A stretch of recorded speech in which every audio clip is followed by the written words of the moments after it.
Dear Ajahn, I am aware that animals are born as animals because of some unwholesome deeds. But when I see a human hurting animals, my mind agitates. A strong tightness is felt clearly. Please advise. So we spread loving kindness to all beings, and we reflect that all beings are owners of their karma. They are born of their karma.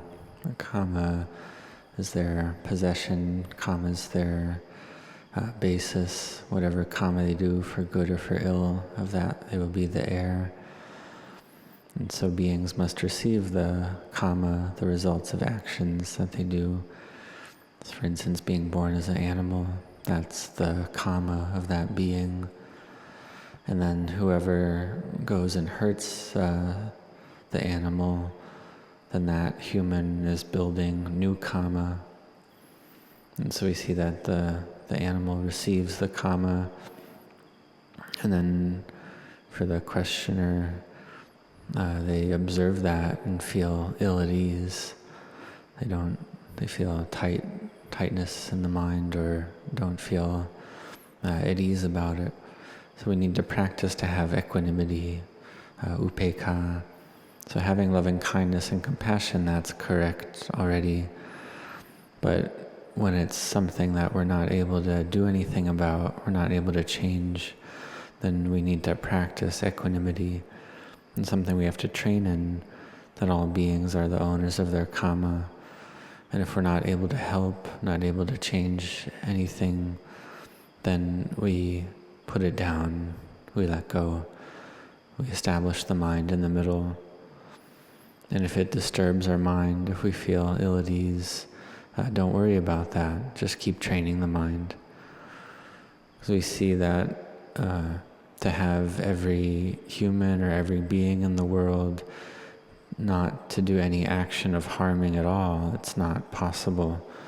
Because in this world, the beings in this world are under the influence of greed, aversion, and delusion. We can also investigate and see, well, this disturbs our mind. Why is that? Well, it's because of the mind being deluded, because of ignorance. If we were devas, then there wouldn't be this hurting of animals. Or if they were in the Brahma realm, there isn't this kind of suffering. And if there's no being born at all, then there's no suffering like this at all. But there is suffering like this because of delusion, because the sense of self, of me and mine. So therefore we need to build our wisdom in order that wisdom can arise, so that we can let go of everything.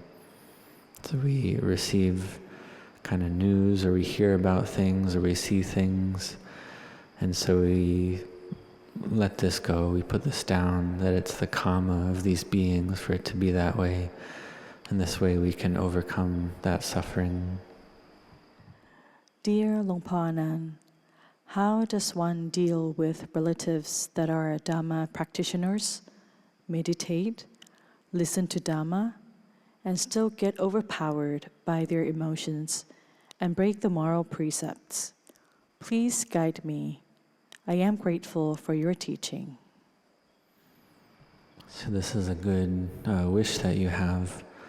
This is a wish of a good person, that you have this desire, aspiration. So you see those that are practicing Dhamma, but kilesas are affecting them or controlling them. So this is something that is normal. It's normal. So we practice Dhamma, we fight with the defilements, and sometimes we're able to win, we're able to control the defilements, or succeed over them. But then having exited from samadhi, the moods are strong, and the moods take over the mind. The mind proliferates based on defilement. The mind's lost in moods, or under the influence of defilement. So when it comes to this point, we need to have the quality of virtue, of sila, to have patient endurance, to have sila. When greed, aversion, and delusion arise, we patiently endure, and we do that a lot. And so how does one advise in this situation? Well, firstly, we give the good advice to ourselves. And then in terms of the other people, we reflect, well, will they listen to us? Or will they fight with us or have a conflict with us? Because they're Dhamma practitioners as well. And so one day they can see the drawbacks in not having virtue, and they can come to have virtue. But in the beginning, we reflect that it's just not yet time for them to do that. But one day wisdom can arise and they can be established in virtue. So in the beginning we do what's most important, which is to be a good example. So in the Buddha's time, there is a case like this as well. There was the story of Lady Kajutara, who was breaking the precepts because it was her duty as a maidservant of Queen Samawati to go buy flowers every day. And then she would buy the flowers and bring them back to the palace to give to Queen Samawati. And let's say she was given 100 baht. She would buy flowers with 75 baht and then keep 25 for herself. So one day, she did this for a long time. And one day she went to buy flowers as usual, and she had the opportunity to listen to the Dhamma from the Buddha. And having heard the Dhamma, she realized stream entry right there. And then after realizing stream entry, she didn't steal a portion of the money for herself, but she bought flowers with all 100 baht. And she brought back more flowers than usual to the palace. So Queen Samawati and the other maidservants there were surprised. They thought, well, why are there more flowers than usual? And so they asked Lady Kajutara about this. And she explained that she had been stealing for a long time already, but having listened to the Dhamma from the Buddha, she no longer was going to break the precept like this, not to lie, not to steal. And so after that, Lady Kajutara gave the Dhamma, spoke the Dhamma to Queen Samawati and her maidservants, and Queen Samawati and all 500 of her maidservant retinue, they all realized stream entry as well. So in the beginning, we can see, if you have relatives or others that practice the Dhamma, we see that one day they can know and see the Dhamma for themselves. And then at that point, they'll be firmly established in virtue. But whatever the case, make it so that your mind does not suffer about others' behavior. Because we see that the other people, they're already carrying a heavy burden. So don't you go on carrying that burden as well. But instead watch your mind, keep care, and watch over your own mind. And that's the important point. Dear Longpa Anan, may I know why I often feel sick before and during a retreat? Is it a karma of the past that is hindering my practice? Thanks a lot. So we see that these khandhas, these aggregates, the body, it's an obstacle. It's a mara that destroys goodness, hinders goodness. We call it the khandha mara. So if we don't do goodness or merit, we get sick. If we do Dhamma practice, we can feel sick at the beginning of the retreat or during and after retreat or Dhamma practice. We can also get sick. And this can be a feeling of agitation or feel disturbed about doing merit, but we need to have patient endurance with this to give loving kindness to karmic debtors being those beings that we've hurt or harmed in the past. And before the retreat, we need to care for our body well, to make our body strong first, like getting enough rest, eating good food, caring for the body, not staying up too late or doing too much work. These are some examples. And then if we do get sick, then we accept our karma. We accept it so that we don't feel disturbed or agitated about it. And we see that when we get sick, then we practice with it. The Buddha taught that sickness is normal. So we practice with it, have mindfulness, and know that it's normal. So we get sick, we get illness, we get pain like this, and we hear all the different Dhamma teachings, all the Dhamma talks, and these teachings are teaching that the body gets sick, the body gets pain, the body gets ill, just like this. So we contemplate, and so sometimes we get sick, and we want to get better so that we can meditate, we can practice. But then when we get sick, then we don't meditate, we don't practice. But Venerable Ajahn Chah taught that it's not like that. When you get sick, then hurry up and meditate, practice, have mindfulness, so that you can abandon the suffering in the mind. The next person asked 2 related questions. Dear Long Pa, my mother has dementia and has asked impossible requests for me to follow.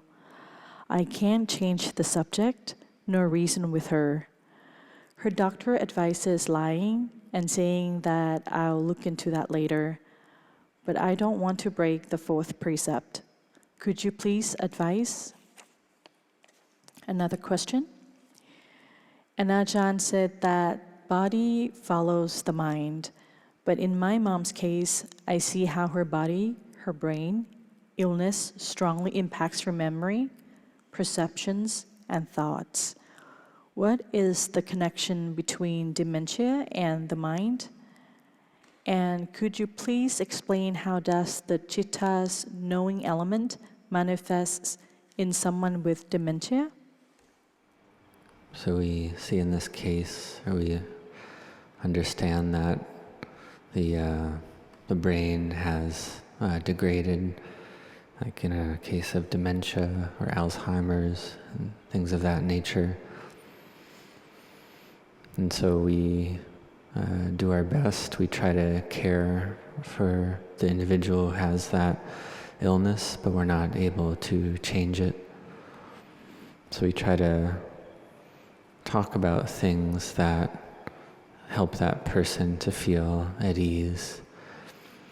Like for instance, there was one person who in their life they like to make merit, they like to do acts of goodness, and so when a monk would appear before them, or they would see a monk, they would bow to that monk, but they couldn't remember the name of that monk. But this person with Alzheimer's, anything related to merit, it would give them a very good mood, like a peaceful mood. And if their mind fell down to a lower mood, it wouldn't be the low mood wouldn't be strong. And so with this person, one could just say, oh, making merit, making merit, making merit, just speaking like that. And then they were able to remember this mood of having made merit. And so the people that were caring for that person, they could speak about good things like that. And that would help the person with Alzheimer's, it would help their mind to be uplifted. And with and it can be the case with people with these kind of conditions that they have other kinds of moods or think about other things and feeling very agitated, very not peaceful, and speaking about these things without end, just speaking about them without any end to it. So when it's like this, we seek a skillful means. We try to find a way to speak to that person that helps them to feel at ease, to feel happy or okay. So to say something like, oh, just wait, we can see about that later. You can say that because it's not your intention to lie or to create agitation or trouble. It's not your intention to deceive. So we have to understand with this fourth precept that it's not that we only just speak straight like that, but this precept, it's about not deceiving, not giving rise to heat or agitation like that. So we see an example of this is like a mother or a father. They're caring for their child, and it's dark out, and there's maybe some tall grass, and there could be some kind of dangerous animal of various types, like snakes or scorpions or centipedes in there. And the child wants to walk into the grass, and the parent says, "Oh, be careful! There are snakes in there. It could be dangerous." And so that's one example. So this is the way that the mother or the father teaches the child. And similarly, with your mother, you find a way to speak that helps them to feel at ease or not afraid. You try to find a skillful means with wisdom to help change the mood of their mind or change the object of their mind. You can speak something like, or speak about other things, or say something like, "Oh, just wait a little longer. It's close to being done," and helping your mother to feel happy and at ease. There was one family, and the mother in that family really liked to buy lottery tickets very often, and she never won, but she would buy them often. And then when she got old, she still had that mood in her mind, that kind of mind object about the lottery. And so her close relatives would say, "Oh, we won the lottery today." And that would help the mother to feel very happy and at ease. So it's just like that. It's like giving the child a happiness and ease, and feeling relaxed. So that's the first question. The second question, that's correct. The body follows the mind. The mind gives an order and the body follows it. For instance, the mind tells the body to walk and the body walks. The body can't think to walk on its own. It's not able to do that. Or the mind can't think to sit on its own. It needs the mind to give the order to sit or walk or lie down or stand. Then the body follows it. When the mind is sad, then the body's sad. When the mind's happy, the body laughs. So this is normal. But sometimes the mind is happy, but the body cries. So this is when the body's no longer following the mind. So the mind gives an order, and if the brain has degraded, then the body simply isn't able to follow that order. The connection has been broken. The nervous system doesn't work anymore. So the body, or the mind, tells the body to walk, and the body doesn't walk. Or the mind tells the body to lift the arm, and it's difficult to lift the arm. So this is the nervous system having been degraded, or doesn't work anymore. Part of it's been destroyed. But the mind is able to know that. The mind's able to know, I'm not able to order the body around. But when there's ignorance, then the mind thinks, so I can't order the body around. So the body degrades, but one still sees the body as me and mine. The body is seen as self.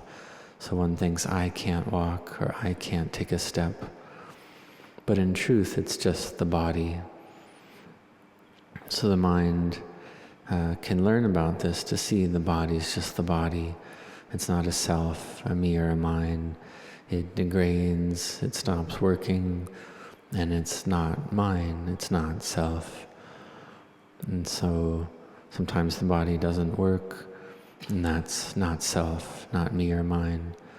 And sometimes the brain can't remember things, but the mind, the citta, the knowing element, is able to know that the brain isn't remembering. And sometimes the eye sees a form, but the brain's not able to remember what that visual object is, or what its name, or the body's not able to speak and not able to explain about it. But the mind, the knowing element, knows that and has knowing about that.